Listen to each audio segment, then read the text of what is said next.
عمره په چا باندې فرض کیږي واجب کیږي نه.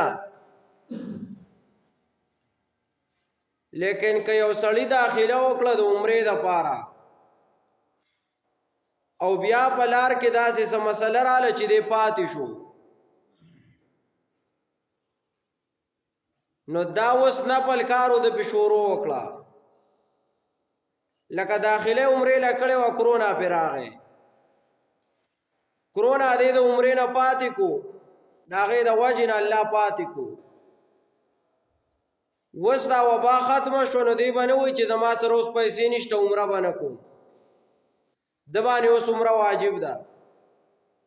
چې چا داخله کړې ده او پاتې شوی دی، نو دی به اوس دا نه وایي چې به زه مړه پیسې خو رانه لګېدلي دي، اوس په نورې ګوري. ځکه فقها یو قاعده ږدي چې لازم النفل بالشروع، دا نفل چې دی دا لازمیږي په شروع کولو باندې.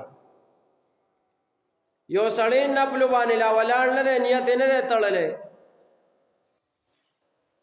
او دی وایي چې نفل نه کوم، نو نه دی کوي که نه، ذمهوار نه دی. لیکن که یو سړی نیت وتړو او بیا یې دا نفل په نیمه کې پرېښودو، نو لازم النفل بالشروع. اوس په دا نفل راوړي، دا پې اوس واجب دي. لاول پې واجب نه و، اوس پې واجب دي، نفل به کوي.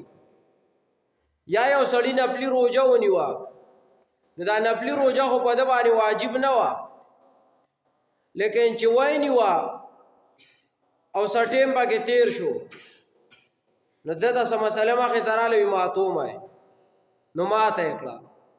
نو دا روژه نیول پې لازم نه و، نفلي روژه وه، خو چې ونیول او ماته یې کړه، نو اوس پې لازم ده، بیا به یې نیسي په بله ورځ. نو که چېرته داخله دې کړې وه د حج دپاره او بند شوې، نو بیا به چې دی نو هغه حج دوباره په بل کال کې کوي.